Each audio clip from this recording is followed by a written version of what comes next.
हरे कृष्णा हरे राम राम राम हरे हरे हरे कृष्णा हरे कृष्णा कृष्णा कृष्णा हरे हरे हरे राम राम राम हरे हरे हरे कृष्णा कृष्णा कृष्णा हरे हरे हरे राम राम राम हरे हरे हरे कृष्णा। हरे कृष्णा। तो आप सबको मेरी आवाज आ रही है? हाँ प्रभु जी। लेकिन मुझे लगता है कि आज भी आपकी आवाज मेरे तक नहीं पहुंच रही है। जी तो प्रभु जी, अब आ रही है। प्रॉब्लम है।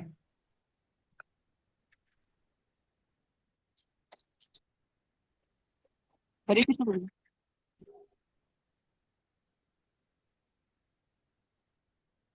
हम्म, ठीक है, इसको सॉल्यूशन करेंगे। ओके। तो श्रीमद् भागवतम पहला स्कंद और तीसरा अध्याय हमने शुरुआत किया है, जिसमें सुद गोस्वामी भगवान के 24 अवतारों का वर्णन संक्षेप में करेंगे। और वही 24 अवतार जो भगवान के हैं उसका विस्तार से वर्णन श्रीमद् भागवतम में होगा आगे जाकर। तो उसकी भी हम चर्चा करेंगे। तो हमने पिछले श्लोक में देखा कि जो पुरुष है कारणदक्षय विष्णु, उनके एक अंश के द्वारा गर्भोदक्षय विष्णु जो है वो अनंत कोटि ब्रह्मांड में प्रवेश करते हैं। और उनके नाभि कमल में से ब्रह्मा जी प्रकट होते हैं और ब्रह्मा जी सृष्टि करते हैं। तो इस तरह से हमने कल श्रवण किया बहुत सुंदर तरीके से। और वही जो महाविष्णु है कारणोदक्षय विष्णु, वो गर्भोदक्षय विष्णु के रूप में विस्तार करते हैं और गर्भोदक्षय विष्णु से क्षीरोदक्षय विष्णु के रूप में विस्तार करते हैं। तो इस तरह से सृष्टि आगे बढ़ती है। आइए दूसरे स्कंद में हम और तीसरे स्कंद में हम सृष्टि का विस्तार से वर्णन होगा। ये तो खाली सुद गोस्वामी शॉर्ट में कह रहे हैं शुरुआत में कि इस तरह से सृष्टि बनती है, क्योंकि भगवान फिर अवतार लेंगे कौन कौन से वो भी वर्णन करेंगे। लेकिन अभी शॉर्ट में मतलब एकदम संक्षिप्त में ये सृष्टि का वर्णन कर रहे हैं और आगे जाकर फिर विस्तार से वर्णन होगा।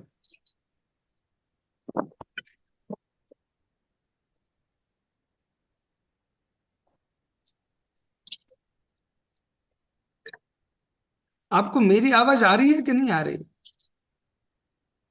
इसमें समझ में आ नहीं आ रहा है रही है कुछ। प्रभु जी। मैसेज कर आ सकते रही हैं है आप मुझे। प्रभु जी, आ रही है।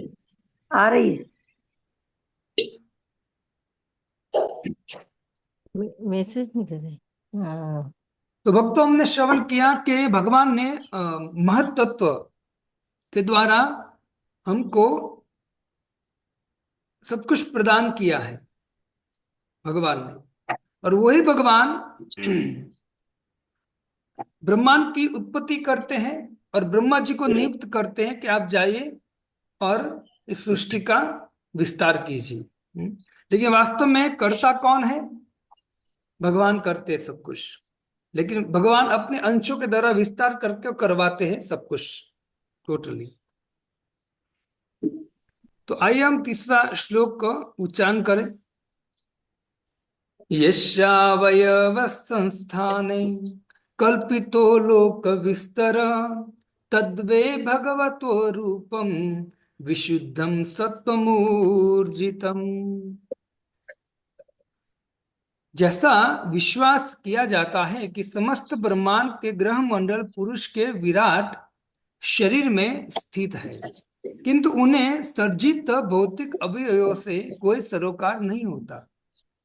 उनका शरीर नित्य आध्यात्मिक अस्तित्वमय है, जिसकी कोई तुलना नहीं है। तो यहां कहते हैं कि समस्त ब्रह्मांड के ग्रह मंडल पुरुष के विराट शरीर में स्थित है। जैसे हमने श्रवण किया कि भगवान कारणोदक्ष विष्णु के रोमकूप से अनंत कोटि ब्रह्मांड प्रकट होते हैं। तो ये जो ग्रह है वो सब कहाँ है? ग्रह मंडल और ब्रह्मांड में ही है। तो विराट पुरुष भगवान के अंदर से ये जो ग्रह मंडल है वो प्रवेश होते हैं, निकलते हैं, प्रकट होते हैं, किंतु उन्हें सर्जित भौतिक अवयवों से कोई सरोकार नहीं रहता। देखो भक्तों, अचिंत्य भेदाभेद, जिस तरह से भगवान के शरीर से अनंत कोटि ब्रह्मांड और भगवान के अंदर से महत्त्व प्रकट हुआ जो भौतिक है, लेकिन फिर भी भगवान को भौतिक 3 गुणों से या भौतिक पदार्थ से कोई सरोकार नहीं होता है।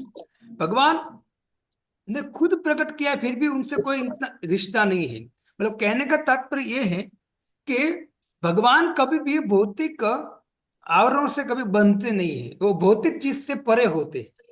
लेकिन भौतिक चीज जो है, जो भी प्रकट करते हैं भगवान, वो किन के लिए भगवान प्रकट करते हैं? तो हमने श्रवण किया कि जब जीव कृष्ण बहिर्मुख या भोग वांछा करे, निकटस्थ माया तारे झापटिया धरे। जब जीव को स्वतंत्र भोग करने की इच्छा होती है तो भगवान फिर क्या करते हैं? अपनी माया का विस्तार करते हैं। लेकिन भगवान माया का विस्तार करते, जो नश्वर ये संसार है उसका विस्तार तो करते हैं, लेकिन भगवान को उनसे कोई सरोकार नहीं होता है। भगवान उस भौतिक संसार से लिप्त नहीं होते। भगवान दिव्य है, सच्चिदानंद स्वरूप है। ये सब कुछ प्रकट करते किसके लिए?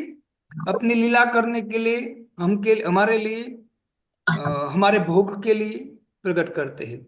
लेकिन भगवान का सरोकार नहीं होता। इसे कभी भी हमको ऐसा कभी नहीं सोचना चाहिए कि भगवान एक सामान्य मनुष्य है, नहीं।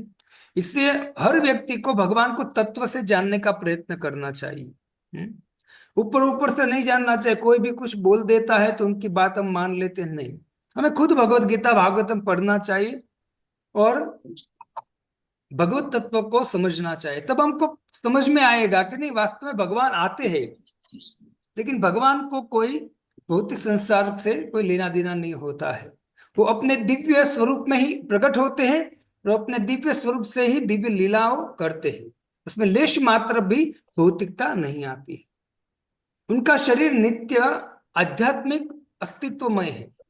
भगवान का शरीर कैसा है? नित्य आध्यात्मिक, नित्य आध्यात्मिक शरीर है भगवान का। नित्य मतलब नित्य, वो चाहे वो यहाँ आए, भौतिक संसार में आए, या दिव्य लोक में रहे, चाहे वो शुकर बन जाए या सिंह बन जाए, या चाहे मत्स्य अवतार ले ले भगवान, या परशुराम अवतार ले ले, कोई भी अवतार ले ले भगवान, लेकिन भगवान कैसे? आध्यात्मिक दिव्य है वो। इससे हमें उस भगवान को समझने के लिए हमको तत्व से जानना बहुत जरूरी है। इससे भगवान भगवत गीता में सीधा बोलते हैं कि अर्जुन, के जो व्यक्ति मुझे तत्व से जान लेता है, जन्म कर्म च में दिव्यम एवं युवेति तत्वत। तत्व से कोई व्यक्ति मुझे जान लेता है, वो व्यक्ति इस भौतिक संसार में नहीं रहता है। तो कहाँ जाता है? तो भगवान कहते को मेरे दिव्य धाम में आता है। इससे भक्तों, भगवान को एक शब्द दिया गया अचिंत्य। भगवान को एक शब्द दिया गया अचिंत्य, वो हमारे चिंतन से परे है।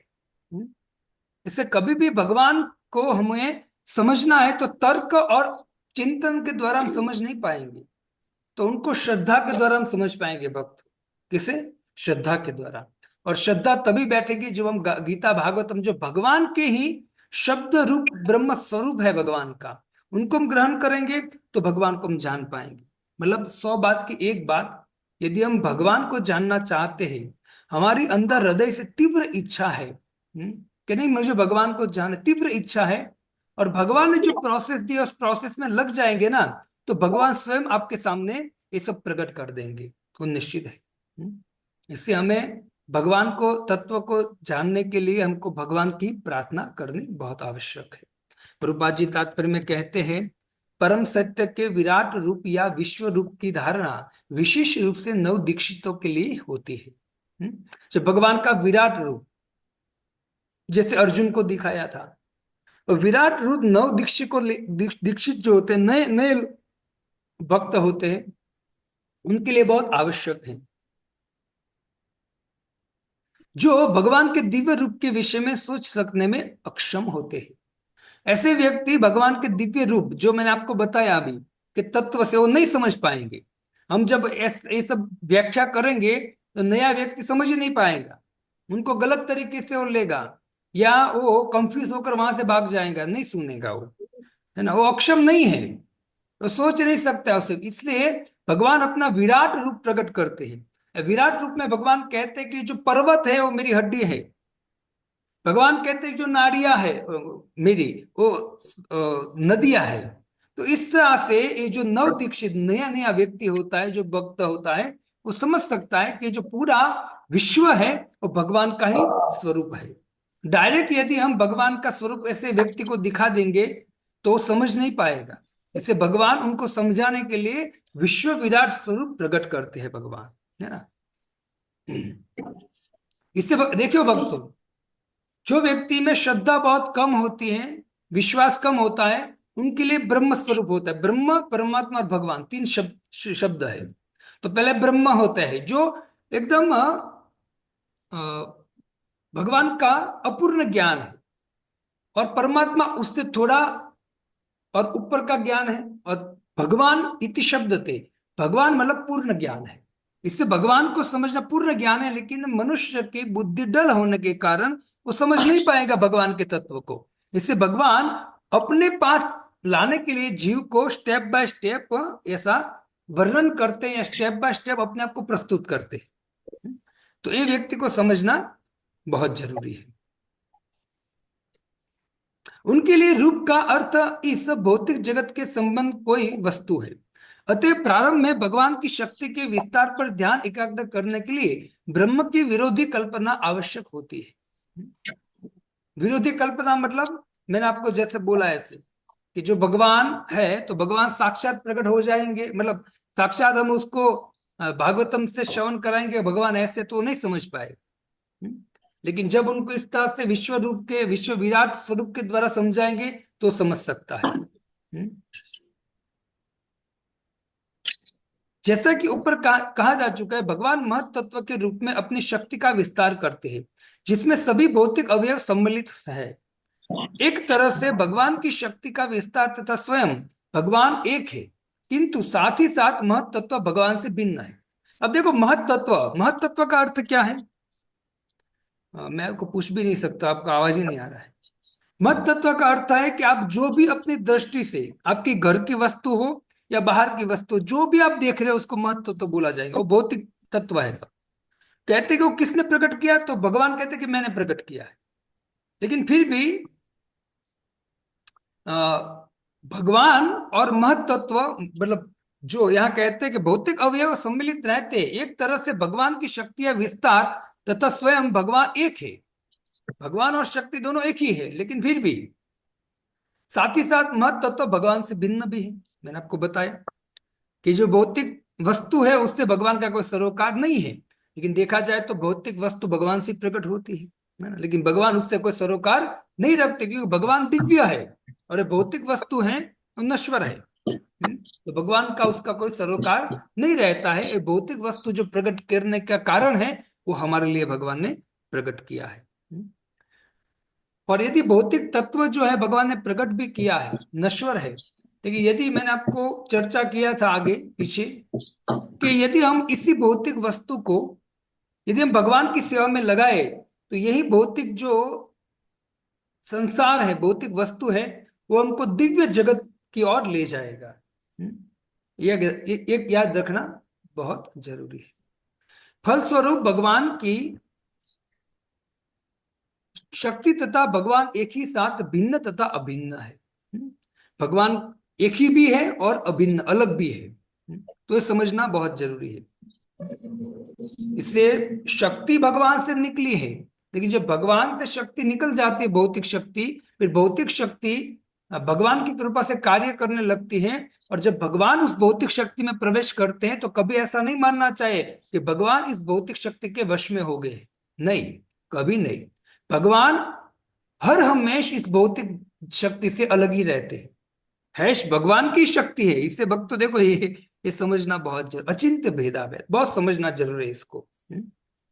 इस तरह विराट रूप की अवधारणा विशेष रूप से निर्विशेषवादियों के लिए भगवान के नित्य रूप से अभिन्न है। निर्विशेषवादी जो होते हैं वो भगवान के रूप को नहीं मानते।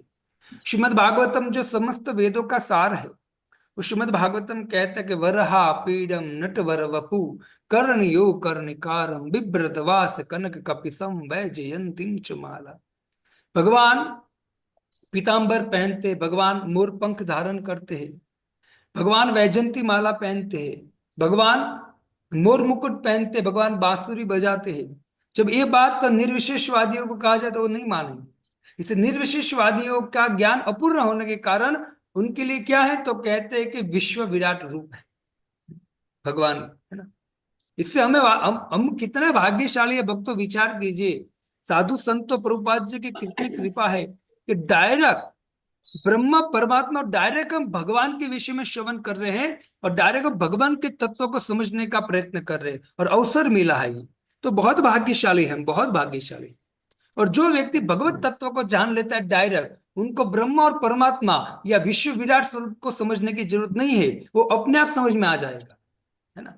तो एक याद रखना चाहे भक्तों कि जो हमको मिला है ना, वो वास्तव में कुछ ऐसे कार्य किए होंगे पिछले जन्म में या पिछले से पिछले जन्म में कि डायरेक्ट हमको श्रीमद् भागवतम को समझने का, भगवान के भगवत तत्व को समझने का अवसर मिला है। बाकी अनेक लोग ऐसे हैं भक्तों जो ब्रह्म में अटके हुए हैं, परमात्मा में अटके हुए, ज्ञान में अटके हुए हैं, विश्व विराट स्वरूप में अटके हुए हैं। लेकिन हमारा इतना भाग्य है कि डायरेक्ट हम क्या ग्रहण करें, डायरेक्ट भगवान इति शब्द थे, भगवान के स्वरूप को देख समझ रहे हैं हम। तो बहुत भाग्यशाली हम, है ना। तो ऐसे भाग्य की वास्तव में सराहना करनी चाहिए।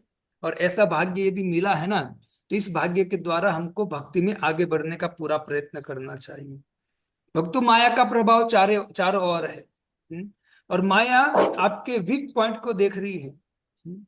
कि देखो ये भक्तों से श्रवण तो करता है, लेकिन इनकी इच्छा ये नहीं है, वो नहीं है, तो कुछ ना कुछ वीक पॉइंट माया पकड़ती है।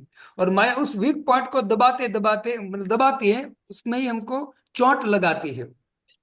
और माया हमको भगवान से दूर करने का पूरा प्रयत्न करेगा कुछ एक वीक पॉइंट के द्वारा।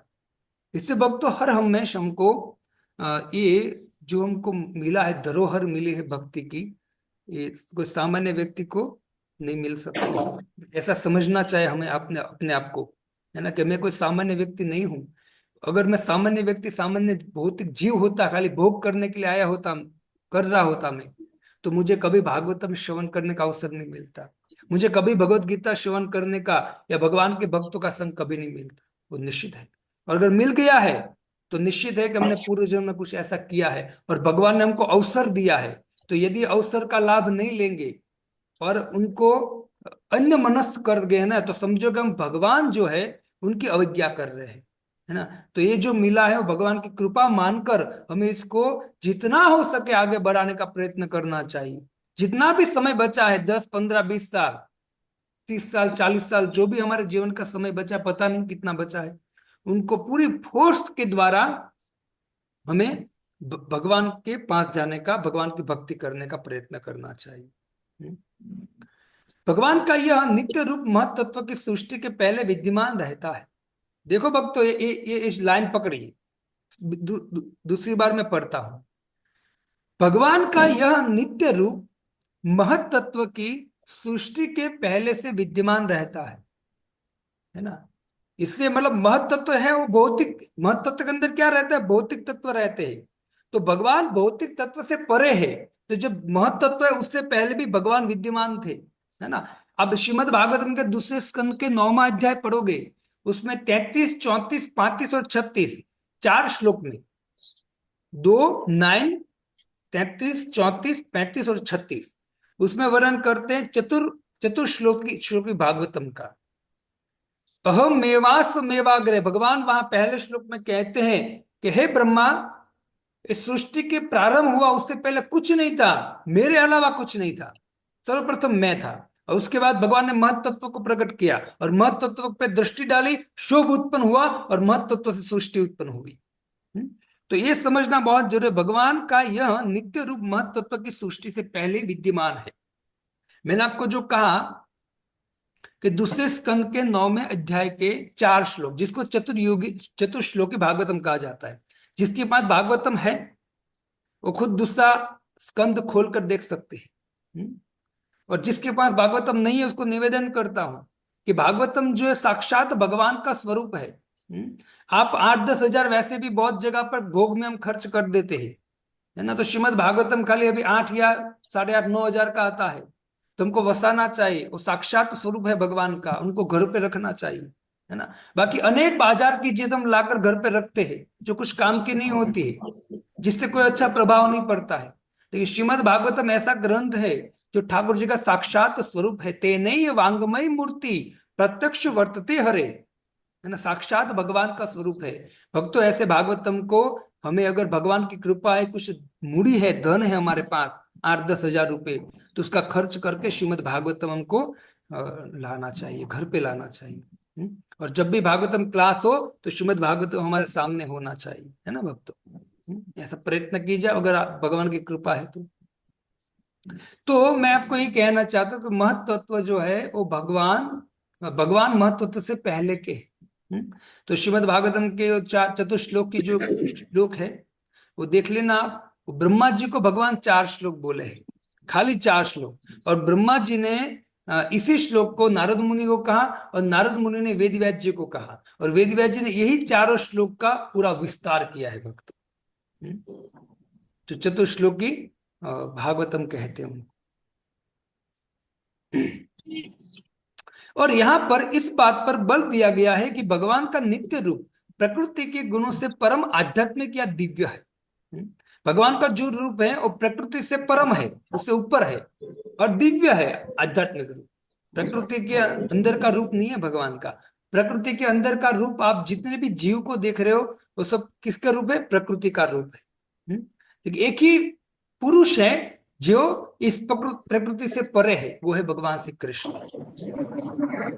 यही दिव्य रूप भगवान की अतरंगा शक्ति से प्रकट होता है और अनेक अवतारों के रूप में उनका स्वरूप वैसे ही दिव्य गुण वाला बना रहता है। बहुत सुंदर बोल रहे, देखो यहाँ कि अनेक अवतार भगवान लेंगे। देखो अवतार की बात आई, अब आगे अवतार धीरे धीरे चालू हो गए। तो अनेक अवतार भगवान ने लिए हैं, चाहे पशु का लिया हो, चाहे पक्षी का लिया हो, चाहे मत्स्य का लिया हो, कोई भी अवतार लिया हो, तो कहते अवतारों के रूप में उनका स्वरूप वैसे ही दिव्य गुण वाला बना रहता है। तो हम पीछे चर्चा कर चुके हैं, तो एक दिमाग में डालना चाहिए, कोई भी अवतार लेंगे भगवान वो निश्चित दिव्य होते हैं अवतार। उसमें महत तत्व का किंचित स्पर्श तक नहीं होता। मुझे आपको कुछ पूछना था लेकिन क्या करा, आवाज ही नहीं आ रही आपकी। चलो कोई बात, आप ध्यान से सुन रहे हो तो निश्चित है, मैं आशा रखता हूं कि आपको ये समझ में आ रहा होगा, है ना। और यदि आप ऐसे ही बने रहोगे ना भक्तों, तो आप ऐसा ज्ञान प्राप्त करोगे श्रीमद् भागवतम से जो अच्छे अच्छे लोगों के पास नहीं होता। भले बड़े बड़े पंडित बनकर बैठे हैं लेकिन उनके पास भी एक ज्ञान नहीं मिलेगा। एक एक श्लोक आप श्रवण करोगे तो, है ना, इतना सुंदर ज्ञान श्रीमद् भागवतम में भक्तों। इसे भागवतम हम 7 दिन तो सुने हैं, 3-3 घंटे, लेकिन हम एक एक श्लोक के बाद एक श्लोक नहीं श्रवण किए हैं। इससे वास्तव में तत्व है वो हम समझ नहीं पाते हैं, है ना। इससे भागवतम पे भी हम कंफ्यूज रहते हैं भक्तों, है ना। आइए हम आगे श्रवण करते हैं। पश्यन्तदो रूपमदभ्रचक्षुषा सहस्रपादो उभुजाननाद्भुतम् सहस्रमूर्ध श्रवणा शिनातिकम् सहस्रमौल्यं वरकुण्डलोलसतम्। भक्तगण अपने विमल पूर्ण नेत्रों से उस पुरुष के दिव्य रूप का दर्शन कर सकते हैं। देखो ये सुंदर कहते हैं कि जो व्यक्ति विमल, जिसकी दृष्टि हो चुके, विमल दृष्टि उनकी होती जो व्यक्ति भगवान का भक्ति करता है। ब्रह्मा जी कहते हैं कि विमल दृष्टि किसको कहते, तो कहते प्रेमांजन छुरित भक्ति विलोचनैन, जो व्यक्ति भक्ति करता है, भक्ति करते करते भक्ति में अग्रसर होते हैं, उनकी दृष्टि जो होते हैं भक्ति विलोचनेन, ऐसे भक्ति के लोचन के द्वारा वो व्यक्ति दिव्य भगवान का दर्शन कर सकता है। इसे हमें भी भक्तों प्रेम की दृष्टि प्राप्त करनी चाहिए। जैसे मैंने आपको सूरदास के विषय में कल संडे को बात किया था। सूरदास की जो दृष्टि थी वो कहती प्रेमांजन छुरित भक्ति विलोचनेन। उनके अगर उनके पास आंख नहीं थी भक्तों, लेकिन भगवान से इतना प्रेम करते थे, इतना प्रेम करते थे, भक्ति करते थे, और भक्ति के द्वारा उनके हृदय की दो आंखें खुल गई। वो वो भौतिक आंखों से अंधे थे, लेकिन अंदर भगवान का नित्य दर्शन करते थे भक्तों, है ना। इससे हमें विमल दृष्टि करने की जरूरत है। विमल दृष्टि तभी होगी जब भगवान की भक्ति करेंगे। बाकी यदि ये दृष्टि से खाली भौतिक जीवन का दर्शन करते रहेंगे ना, तो अधोगति होगी हमारी। जिसके हजारों हजारों पाव, जंगाए, भुजाएं तथा मुख है और सबके सब अद्वितीय है, उस शरीर में हजारों सिर, आंखें, कान तथा नाक होते हैं। वे हजारों मुकुटों तथा चमकते कुंडलों से अलंकृत है और मालाओं से सजाए गए हैं। देखो भक्तों, ये जो मैंने आपको बोला कि हजारों पाव है, हजारों जांघें, हजारों मुख है, वो हमने देखा तो नहीं है, लेकिन किसने देखा है? श्रीमद् भगवद गीता में अर्जुन ने देखा है। किसने देखा है? अर्जुन ने देखा है। अर्जुन भगवान के सामने, भगवान ने जब विश्व विराट स्वरूप दिखाया ना, तो अर्जुन भगवान को देखते देखते मतलब अवाक हो गया, और अर्जुन अपने मुख से बोलता है अनेक बाहु उदर वक्त नेत्रम। अनेक बाहु है प्रभु आपके, कितने बाहु हैं, और अनेक उदर है, अनेक नेत्र है। अनेक बाहु उदर वक्त नेत्रम पश्यामि त्वं सर्व अनंत रूपम। और मैं देख रहा हूं, पश्यामि, मैं देख रहा हूं आपका अनंत रूप है प्रभु। न अंत न मध्य न पुनस्तवादी। और जो आप मुझे विश्व विराट स्वरूप दिखा रहे हो उसका कोई अंत नहीं है। मैं अंत नहीं देख पा रहा हूं, ना मध्य देख पा रहा हूं, ना उसका शुरुआत देख पा रहा हूं। पश्यामि विश्वेश्वर विश्व रूप। भगवान को प्रार्थना करता है अर्जुन, है ना। तो इससे हम समझ सकते हैं भक्तों, इससे हमें भगवान के भक्तों को भी ध्यान में बहुत रखना जरूरी है, क्योंकि भगवान के भक्तों ने सब दर्शन किए हैं, उनके माध्यम से भगवान को हम समझ सकते हैं भक्तों। इससे मैंने आपको पहले ही बोला कि भगवान के भक्तों का आशीर्वाद बहुत जरूरी है। भक्ति राज्य में विनम्र रहिए, कपट छोड़िए, अपना स्वार्थ छोड़िए, और बहुत शरणागत होकर भगवान के भक्तों का संग कीजिए। जब आशीर्वाद देगा ना, जो आपको समझ में नहीं आ रहा है वो अपने आप समझ में आ जाएगा, है ना। और हम भी ये कोई माँ के पेट से सीख कर नहीं आए हैं, है ना। हम पे भी गुरु की कृपा हुई है, तब जाके हम ये समझ पा रहे थोड़ा बहुत है। हम पूर्ण ज्ञानी ऐसा तो कभी बोल ही नहीं पाएंगे हम जीवन भर, लेकिन जो थोड़ा बहुत कुछ समझ पा रहे हैं ना, उसका कारण कौन है? गुरु है, वैष्णव कृपा है भक्तों। तो ऐसे अर्जुन जैसे वैष्णव भक्तों से हम समझ सकते हैं। तात्पर्य में प्रभुपाद जी कहते हैं, हम अपने वर्तमान भौतिक इंद्रियों से दिव्य भगवान को रंच मात्र भी नहीं देख पाते। हमारी वर्तमान इंद्रियों को भक्ति में सेवा की प्रक्रिया द्वारा ठीक करने की आवश्यकता है। हमारी आंखों से कभी भगवान को नहीं देख पाएंगे, तो कैसे ठीक करेंगे आंखों को, इंद्रियों को? तो कहते हैं भक्ति में सेवा के द्वारा। हम अपनी इंद्रियों को, आंखों को मतलब दिव्य करना चाहते हैं, तो भक्ति में सेवा में लग जाए भक्तों। जब भक्ति में सेवा में लग जाएंगे तो कहते हैं कि धीरे धीरे यही इंद्रियां दिव्य हो जाएंगी भक्तों, और दिव्य इंद्रियों से हम भगवान का अनुभव कर पाएंगे। अतः से कृष्ण नामादि न भवेत ग्राह्य इंद्रिय। भगवान के नाम रूप गुण लीला को हम ग्राह्य इंद्रिय से नहीं समझ पाएंगे। सेवन मुखे ही जिह्वा दो। जब भगवान के नाम का उच्चारण करेंगे अपने जिह्वा से, भक्ति करेंगे, स्वयं एवं स्फुरते, तब भगवान हमारे सामने प्रकट हो जाएंगे। तभी भगवान स्वयं हमें दर्शन देते हैं। भगवद गीता में पुष्टि की गई है कि शुद्ध भक्ति में सेवा द्वारा ही दिव्य रूप भगवान के दर्शन किए जा सकते हैं। देखो भक्तों, अभी तक आपने जो भी श्रवण किया दिव्य भगवान का विश्व विराट स्वरूप, या भगवान के कारणोदक्ष विष्णु, गर्भोदक्ष विष्णु, जो भी दिव्य स्वरूप आपने श्रवण किया, उनको दर्शन करना है तो प्रभुपाद जी कहते हैं कि शुद्ध भक्तिमय सेवा के द्वारा दिव्य रूप को हम दर्शन कर सकते हैं। तो आप दिव्य भगवान की सेवा करो, बहुत प्रेम भाव से शरणागत होकर भगवान की सेवा करते रहो भक्तों।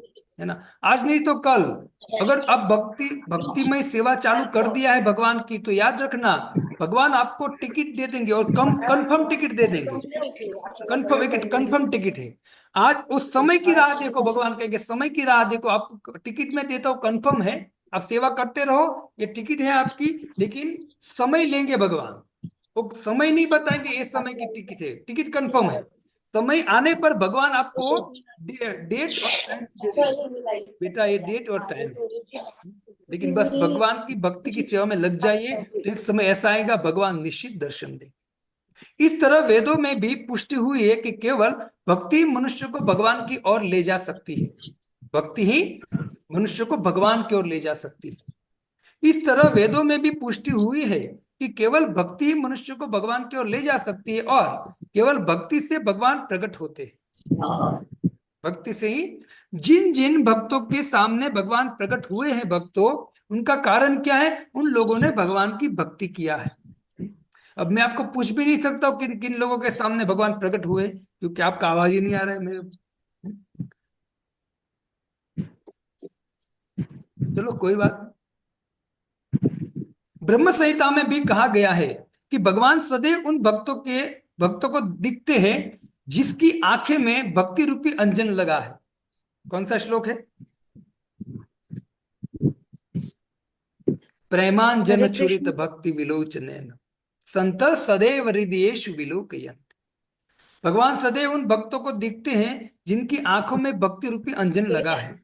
अतः हमें भगवान की दिव्य रूप की जानकारी ऐसी व्यक्तियों से प्राप्त करनी होती है जिन्होंने भक्ति के अंजन से रंजित आंखों से उनका दर्शन किया है। देखो ऐसे लोगों के संग करना चाहिए जिसने भगवान का दर्शन किया। जो हम अभी सुन रहे हैं ना, वो किसने कहा है, किसने लिखा है? शिल प्रभुपाद जी ने। इन लोगों ने भगवान का दर्शन किया है। नारद मुनि ने, वेद व्यास जी ने, है ना, ऐसे अर्जुन ने, ऐसे भक्तों से हम श्रवण करते हैं जिन लोगों ने भगवान का दर्शन किया है। तो ऐसे लोगों से हम श्रवण कीर्तन करेंगे और उनकी परंपरा में यदि हम भक्ति करेंगे, तो हमें भी निश्चित है कि आंखों से उसका दर्शन हो सकता है। तो इस परंपरा की कृपा के द्वारा हमको दर्शन हो सकता है। इस भौतिक जगत में भी हम वस्तुओं का सदा अपनी आंखों से नहीं देखते। इस भौतिक जगत की भी बात करें कि दीवार के पीछे क्या हो रहा है हमको दिख नहीं रहा है, विचार कीजिए, तो भगवान कैसे दिखेंगे हमको?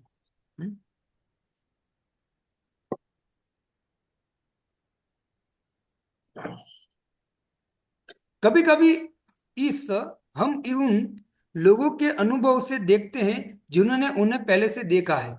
जिस तरह से अमेरिका में कभी आप गए नहीं हो, लेकिन जो अमेरिका गए आपके स्वजन, वो आकर आपको सब वर्णन करेगा अमेरिका में ऐसे रोड है, ऐसी बिल्डिंग है, ऐसा ऐसा है, तो आप उसको मान लोगे, निश्चित है ना। क्योंकि जिसने अनुभव किया है उनसे आपने श्रवण किया है। वैसे जिसने शास्त्रों को श्रवण कीर्तन करके गुरु वैष्णव की भगवान की कृपा से आत्मसात किया है शास्त्र को और भगवान को, ऐसे लोगों से श्रवण हम करेंगे तो निश्चित है हमको भी उनका दर्शन होगा। ऐसे लोगों का संग करना चाहिए, ऐसे लोगों से हमको भागवतम का श्रवण करना चाहिए। यदि द्वंद्वई वस्तुओं के अनुभव किए जाने की यह विधि है, जो फिर दिव्य विषयों में यह पूरी तरह लागू होती है। अतएव केवल धैर्य तथा दृढ़ता से ही परम सत्य संबंधी दिव्य विषय तथा उनके विविध रूपों के संबंध में अनुभूति प्राप्त की जा सकती है। देखो यार, धैर्य शब्द आया है, धैर्य रखना पड़ेगा। लोग बहुत कहते प्रभु जी मैं 2 महीने से माला जप कर रहा हूं, कुछ कुछ होता नहीं है। अरे भाई ऐसा नहीं होता है, धैर्य रखो। भगवान कहते उत्साहात निश्चयात धैर्य, धैर्य रखे।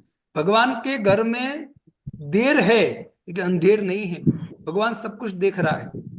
समय आने पर आपको ऐसा प्रदान करेंगे तब आपको पता चलेगा, अरे बाप रे, है ना, मैं भगवान को गलत समझ रहा था, है ना। लेकिन भगवान देखो टाइम लिया, लेकिन भगवान ने ऐसी वस्तु मुझे दिया है कि वो आनंद का खजाना दे दिया है भगवान ने मुझे। तो धैर्य रखना चाहिए, है ना।